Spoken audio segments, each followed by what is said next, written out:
Students আমরা আজকে যে কবিতাটা পড়বো সেটা হচ্ছে সামার ফ্রেন্ডস। কার লেখা? মেরি ল্যাম্বের লেখা। মেরি অ্যান্ড ল্যাম্ব, আমাকে কেউ একটা পেন বা পেন্সিল একটুখানি দেন।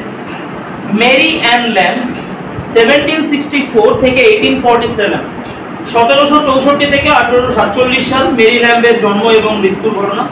was a famous English poet and writer, তিনি ছিলেন বিখ্যাত একজন ইংরেজ কবি এবং সেই সঙ্গে একজন লেখিকা। She is best known today for her collaboration with her brother Charles Lamb on the collection Tales from Shakespeare, underline করুন। তিনি বেস্ট নোন, তাকে প্রত্যেকে সবাই চেনে বা জানে কি হিসাবে? তিনি তার ভাইয়ের সাথে কোলাবোরেশন করেছিলেন। কোলাবোরেশন বলতে ভাইয়ের সাথে একত্রে তিনি একটা বই লিখেছিলেন, যে বইটার নাম কি? Tales from Shakespeare.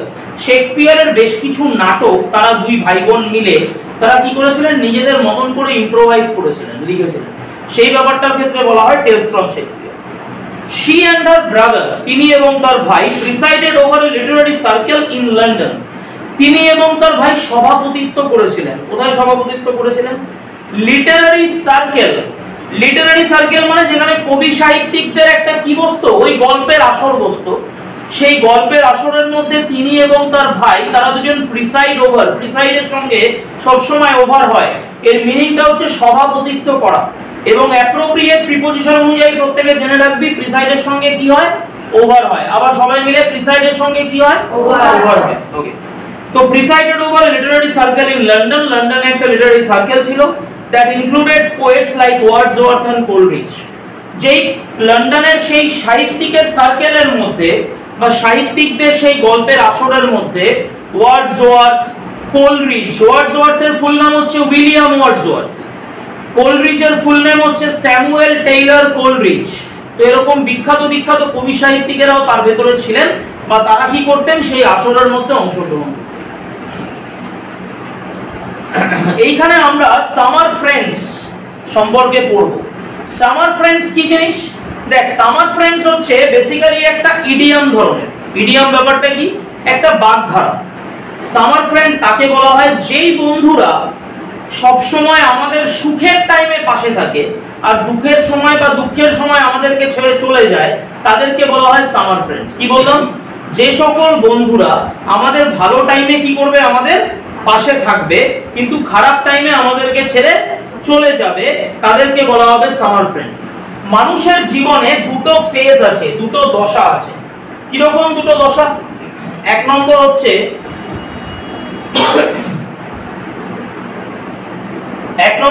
Good Times, দু নম্বর হচ্ছে ব্যাড টাইমস।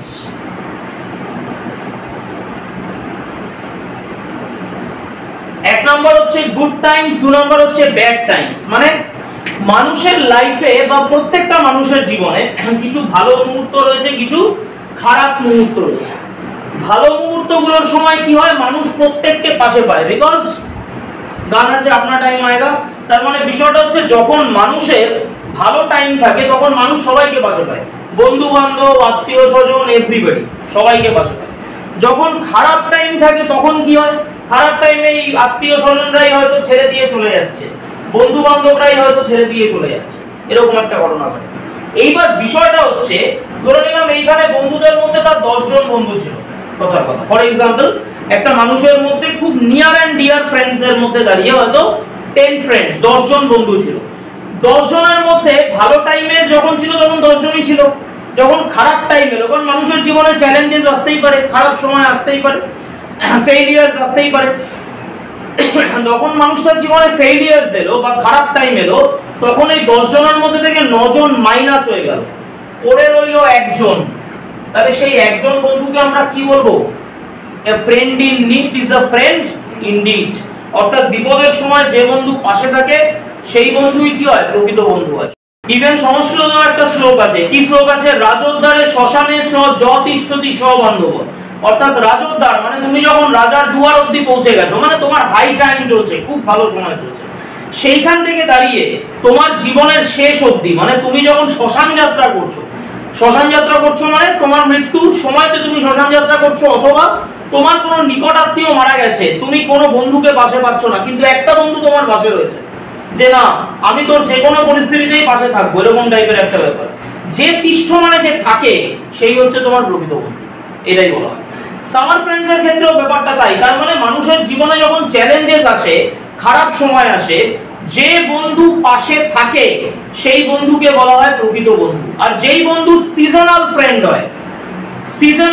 হয়, বা ফেয়ার ওয়েদার ফ্রেন্ড হয়, তাকে বলা হয় সামার ফ্রেন্ড। মানে যে আনন্দের সময় পাশে থাকবে, দুঃখের সময় ছেড়ে দিয়ে বেরিয়ে চলে যাবে, তাকে বলা হবে সামার ফ্রেন্ড। কবিতাটা মন দিয়ে শোন, খুব ভালো কবিতা। বলছে the swallow is a summer bird. এখানে দুটো পাখির তুলনা করা হয়েছে, একটা হচ্ছে সোয়ালো, এর পরবর্তীকালে আমরা দেখবো আরেকটা পাখি আসছে যে হচ্ছে স্প্যারো। একটা হচ্ছে সোয়ালো, আরেকটা হচ্ছে স্প্যারো। এই দুটো পাখির মধ্যে তুলনা করা হয়েছে। The swallow is a summer bird. Swallow হচ্ছে একটা সামার বার্ড, গ্রীষ্মের একটা পাখি। He in our chimneys. সে বসে থাকে আমাদের চিমনিতে। চিমনি মানে আমাদের প্রত্যেকের বাড়িতে কিচেন চিমনি ইউজ করা হয়, কম বেশি, সব বাড়িতেই কম বেশি রয়েছে। তাই চিমনি বলতে ওই যে আমাদের ঘর থেকে যে ধোঁয়াগুলো নির্গমন হয়, এরকম টাইপের একটা ব্যাপার।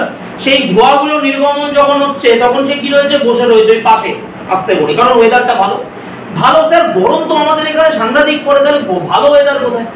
বিষয়টা হচ্ছে আমরা যেখানকার কথা পড়ছি, মেরিল্যান্ডের লেখা, মনে রাখতে হবে তিনি কিন্তু এই দেশের কবি নন, তিনি বিদেশের কবি। বিদেশের ক্ষেত্রে দাঁড়িয়ে ন্যাচারাল ব্যাপার, শীতকাল কি ভয়ানক ঠান্ডা, কিন্তু গরমকাল কি অনেকটা তুলনামূলক তাপমাত্রাটা কম। স্বাভাবিক অর্থে দাঁড়িয়ে গরমকালটা ওখানে খুব একটা ভালো সময়, একটা খুব স্বস্তিদায়ক একটা টাইম, ন্যাচারাল ব্যাপার। সেইখান থেকে দাঁড়িয়ে পাখিটা কি রয়েছে, চিমনির ধারে বসে রয়েছে। when the weather is fine and warm, underline করতে হবে, পাখিটা চিমনির ধারে বসে রয়েছে যখন ওয়েদারটা কেমন, ওয়েদারটা যখন ফাইন এবং ওয়ার্ম, যখন ওয়েদারটা খুব সুন্দর, যখন ওয়েদারটা খুব উষ্ণ, তখন পাখিটা কি রয়েছে, চিমনির ধারে বসে রয়েছে। মে দেন বি হার্ড, তখন আমরা শুনতে পাই পাখিটাকে। শুনতে পাই মানে পাখিটার ডাক শুনতে পাই। Chirping is notes for weeks together. সপ্তাহের পর সপ্তাহ ধরে পাখিটা কি করতে থাকে, তার নোটস, নোটস মানে কিচিরমিচির কিচিরমিচির করে ডাকতে থাকে। পাখিটা কিচিরমিচির করে ডাকতে থাকে। এখন একটা পাখি যখন কিচিরমিচির করে ডাকছে, তখন ন্যাচারাল ব্যাপার আমাদের কাছে সবার আগে কি উপস্থিত হচ্ছে, তার উপস্থিতিটা আমরা বুঝতে পারছি যে পাখিটা সেই জায়গাটায় রয়েছে। তার মানে আমরা বুঝতে পারি যে পাখিটা মানে এই সোয়ালো, সে কি করেছে, আমাদেরকে ছেড়ে যায়নি। গরমকাল বেশ উষ্ণ উষ্ণ ওয়েদার পেয়েছে, ফাইন ওয়েদার পেয়েছে, ন্যাচারাল ব্যাপার সে কি রয়েছে, দাঁড়িয়ে রয়েছে এবং কিচিরমিচির করে চলেছে। Come there but one cold wintry day. একটা কথা আছে, চিরদিন কাহারও সমান নাহি যায়। অর্থাৎ কিরকম, সবার প্রত্যেক দিন একই রকম যাবে না। কোনোদিন খুব ভালো যাবে, কোনোদিন কি যাবে, তুলনামূলক ডাউন যাবে, খারাপ যাবে। তো বলছে এবার প্রকৃতির নিয়মে গ্রীষ্মকাল কেটে গিয়ে কি চলে আসে, শীতকাল চলে আসে। এবং আমি একটু আগেই বললাম শীতকালটা বাইরের দেশে কি মারাত্মক রকমের কষ্টদায়ক একটা সময়। তো সেই জায়গার ক্ষেত্রে বলছে come there but one cold wintry day, সেইখানে চলে আসে একটা উইন্ট্রি ডে। উইন্ট্রি ডে মানে শীতের দিন এসে উপস্থিত হয়। Away will fly our guest the swallow. আমাদের গেস্ট, আমাদের অতিথি সোয়ালো উড়ে চলে যায়। অতিথি কাকে বলি আমরা, যে কয়েকটা দিনের জন্য হিসাব মতন আমাদের বাড়িতে কি করতে আসে, থাকতে আসে, আমাদের বাড়িতে থাকে। অতিথি কখনো চিরকাল থাকার জন্য আসে না। অতিথি কি করে, 2 দিন, 5 দিন, 10 দিন, 20 দিন, বড় জোর 1 মাস আমাদের বাড়িতে এলো, থাকলো, আনন্দ করলো, চলে গেল। আচ্ছা, এর পরে দাঁড়িয়ে মানে ধর অতিথি যাওয়ার পরে যদি আমাদের কোনো সমস্যা তৈরি হয়, পার্সোনাল লাইফে কোনো ক্রাইসিস তৈরি হয়, কি ফাইন্যান্সিয়ালি মানে পয়সার দিক দিয়ে কোনো ক্রাইসিস তৈরি হয়, সেই অতিথি এসে হেল্প করবে? উত্তরটা হলো না, ম্যাক্সিমাম ক্ষেত্রে সে করে না। সে কি করে, সে 2 দিন, 5 দিন, 10 দিন, 1 মাস, যাই হোক কিছু একটা টাইম ধরে থাকলো, থাকার পরে সে চলে গেল। তারপরে বড় জোর যোগাযোগটুকু থাকে, কিন্তু সে আমাদের পার্সোনাল লাইফের ক্রাইসিসের সঙ্গে বা আমাদেরকে হেল্প করবার জন্য সে এগিয়ে আসে না। এই হচ্ছে ব্যাপারটা। দরজাটা ক্লোজ করে দাও। এবং যথারীতি কি বলছে, কোল্ড উইন্ট্রি ডেতে away will fly hour guest the swallow. আমাদের গেস্ট তখন উড়ে চলে যায়।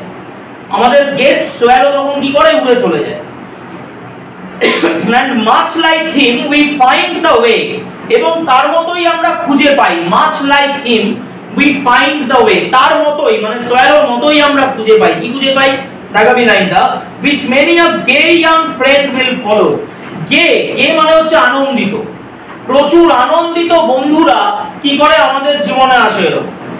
আমাদের যখন ভালো টাইম থাকবে, বন্ধু বান্ধবে ভরা থাকবে চারিদিক, প্রত্যেক বন্ধু বান্ধবী বা প্রত্যেক বন্ধু বান্ধব এসে আমাদের সাহায্য করতে চাইবে, আমাদের সুখের ভাগিদার হতে চাইবে, দুঃখের ভাগিদার নয়, সুখের ভাগিদার হতে চাইবে, এরকম ধরনের ব্যাপার। কিন্তু স্বাভাবিক অর্থে দাঁড়িয়ে যখন আমাদের লাইফে চ্যালেঞ্জেস ফেস করব আমরা, তখন একটা বন্ধুকেও খুঁজে পাবো না, বা যদি অ্যাটলিস্ট একটা বন্ধুকেও খুঁজে পাই, তাহলে সেই বন্ধুই কি বন্ধু হবে? প্রকৃত বন্ধু হবে। দেখা যাচ্ছে সে হয়তো সুখের টাইমে আমার সাথে ছিল না, কিন্তু যেই আমি খারাপ কন্ডিশনে পড়েছি, দুঃখের সময় পড়েছি, সে আমার খোঁজ নিতে চলে এসেছে। সুতরাং ন্যাচারাল ব্যাপার, সে যখনই আমার খোঁজ নিতে চলে আসবে, সে সুখের সময় না থাকলেও আমার খারাপ টাইমে রয়েছে, সে গুড টাইমস এর মধ্যে না থাকলেও আমার ব্যাড টাইমস এর মধ্যে রয়েছে। স্বাভাবিক অর্থে দাঁড়িয়ে সে কি হবে? আমার প্রকৃত বন্ধু হবে। তো যথারীতি বলছে in dreary days, আচ্ছা যেটা একটু বললাম, which many a gay young friend will follow, যেটা প্রচুর আনন্দিত বন্ধুরা ফলো করে। in dreary days of snow and frost, dreary days, একঘেয়ে দিনগুলো এরপরে চলে আসে, কারণ শীতকাল চলে এসেছে, সোয়ালো উড়ে চলে গেছে, বিকজ সে শুধু আমাদের কোন সময়কার বন্ধু? আনন্দের সময়ের বন্ধু, দুঃখের সময়ের বন্ধু তো সে নয়, তাহলে স্বাভাবিক সে উড়ে বেরিয়ে গেছে। dreary days of snow and frost, ড্রিয়ারি মানে একঘেয়ে, সেই ভয়ঙ্কর দিনগুলো, স্নো অ্যান্ড ফ্রস্ট, চারিদিকে বরফ তুষার আবৃত অবস্থায় রয়েছে, মানুষজন ঘর থেকে বেরোতে পারছে না, এরকম টাইপের একটা ব্যাপার, মানে বিদেশের সিনারিওটা বলা হচ্ছে, আমাদের এখানে অবভিয়াসলি সেরকম হয় না। Closer to man will cling the sparrow, মানুষের কাছাকাছি এবার কে উপস্থিত হয়? স্প্যারো, আন্ডারলাইন করতে হবে, মানুষের কাছাকাছি কে উপস্থিত হয়? স্প্যারো উপস্থিত হয়। এই যে বললাম দুটো পাখির কথা বলা হয়েছিল, একটা সোয়ালো যে আমাদের গুড টাইমস এ থাকে, সেকেন্ড স্প্যারো যে আমাদের ব্যাড টাইমস এর মধ্যে এসে উপস্থিত হয়। তার মানে খারাপ সময়ে আমরা কাকে পাশে পাই? স্প্যারোকে পাশে পাই। ওল্ড ফ্রেন্ডস, স্প্যারো হচ্ছে আমাদের পুরনো বন্ধুদের মতো। although in life we are crossed, their hearts to us will never narrow, পুরনো বন্ধুদেরকে আমরা জীবনে যতবারই ক্রস মানে পাস করে চলে যাওয়া নয়, মুখোমুখি হওয়া, পুরনো বন্ধুদের যতবারই মুখোমুখি হই না কেন, আমরা কি their hearts to us will never narrow, আমাদের হৃদয় তাদের জন্য কোনোদিন সংকীর্ণ হয় না। অর্থাৎ পুরনো বন্ধু, ছোটবেলার বন্ধু, খুব বন্ধুত্ব ছিল, তোরা এখন ক্লাস 8 এ পড়ছিস, আরো পরবর্তীকালে আরো পড়াশোনা করবি, মাধ্যমিক দিবি, উচ্চ মাধ্যমিক দিবি, কলেজ, দেন তারপরে গিয়ে দাঁড়িয়ে ওয়ার্কিং ফিল্ড বা প্রফেশনাল ফিল্ডে প্রবেশ করবি, কর্মক্ষেত্রে প্রবেশ করবি, দেখা যাচ্ছে কাজ করছিস, চাকরি বাকরি করছিস, সেই সময় দাঁড়িয়ে স্কুলের কোনো বন্ধুর সাথে হঠাৎ করে রাস্তায় একদিন দেখা হয়ে গেল, অপরিসীম আনন্দ হবে, অপরিসীম আনন্দ হবে, ভাবতে হবে না যে ওর সাথে কি কথা বলবো, এটাই হয়, ভাবতে হবে না যে ওর সাথে কি কথা বলবো, এতদিন বাদে দেখা, এত বছর বাদে দেখা, ও আদৌ আমাকে চিনতে পারবে কিনা বা কি কথা বলবো, নিজে থেকে ডেকে নিয়ে কথা বলতে ইচ্ছা করবে। তার মানে ফ্যাক্টরটা কি? ফ্যাক্টরটা হচ্ছে বন্ধুত্ব, অরিজিনাল ফ্রেন্ডশিপ যেটাকে বলা হয়। তার মানে বিষয়টা কি? যার সাথে ভাবতে গেলে বা কথা বলতে গেলে মানুষ কি করবে না? হেসিটেট করবে না, সেটাকে বলা হয় অরিজিনাল ফ্রেন্ডশিপ। সেটা 10 বছর, 15 বছর, 20 বছর বাদে দেখা হলেও আমাকে ভাবতে হবে না বাবা ওকে কি ডাকবো, এরকম ব্যাপার নয়, ওকে ডেকে তুই আরামসে কথা বলতে পারবি, পারলে ওর সাথে গল্পও করতে পারবি, করে তারপরে বাড়ি আসতে পারবি। তাহলে ন্যাচারাল ব্যাপার, সেই জায়গার ক্ষেত্রে বলছে এরা হচ্ছে ওল্ড ফ্রেন্ডস এর মতো, এরা হচ্ছে পুরনো বন্ধুদের মতো। although in life we are crossed, যাদেরকে জীবনে আমরা ক্রস করি অনেকবার, যখনই দেখা হয়, their hearts to us will never narrow, তাদের হৃদয় আমাদের প্রতি কখনো ন্যারো হয় না, ন্যারো মানে সংকীর্ণ, কখনো সংকীর্ণ হয় না। কবি বলছেন give me the bird, give me the friend, কবি বলছেন আমার সোয়ালোর মতন বন্ধুর দরকার নেই, আমার সোয়ালোর মতন বন্ধুর দরকার নেই, যে শুধু আমার ভালো সময় পাশে থাকবে আর খারাপ সময় আমাকে ছেড়ে দিয়ে বেরিয়ে চলে যাবে, এরকম বন্ধুর দরকার নেই। আমার কার মতন বন্ধুর দরকার? কার মতন বন্ধুর দরকার? স্প্যারোর মতন বন্ধুর দরকার। আমার দরকার স্প্যারোর মতন বন্ধুর, যে আমার ভালো টাইমেও পাশে থাকবে, খারাপ টাইমেও থাকবে, দুই সময় কি করবে? আমাকে শক্ত করে বেঁধে রাখবে, ধরে রাখবে, আমাকে ভেঙে পড়তে দেবে না। আমার দরকার সেই রকম বন্ধু। will sing in frost, will love in sorrow, যে কি করবে? গান গাইবে। ফ্রস্ট, বাইরে তুষার, বরফ, আমি বাইরে বেরোতে পারছি না, কাজকর্ম ঠিকঠাক চলছে না, জীবনে চ্যালেঞ্জেস, এটা কি আক্ষরিক অর্থ একটা, ইনার মিনিংটা কিন্তু আলাদা।